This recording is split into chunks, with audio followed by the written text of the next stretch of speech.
Kaj vas zjutraj pri mizi pozdravi? Kava, kakav, otrok svoje glavi. Kaj vas usreči in kaj pomiri? Kaj potolaži, prežene skrbi? Kaj vas navdahne, kaj vas uči, kaj opogumi in kaj spremeni? Kaj vas v mehkobo nežno zavije, kaj luč je, ki sveti, ko sonce se skrije? Kaj vam pomeni vonj cvetja, vonj trave, kaj vnaša v vas občutek narave?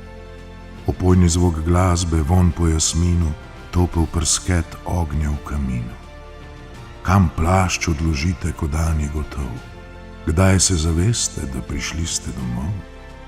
Kakšen občutek zapretje vrata, v katerem kotu vas postelja čaka? Ob steni stoji star pianino, na mizi pa hrana in dobro vino. Topla odeja, ki v sen vas povabi, luč se ugasne, vse slabo pozabi. Kaj nemo zrcala odsev oznanjuje, ko se nihče v njem ne opazuje? Kaj vas napolni srečo, milino? Kaj vašemu bivanju daje širino? Kaj da prostoru pridih, sentiment, kdaj vi začutite svoj ambient?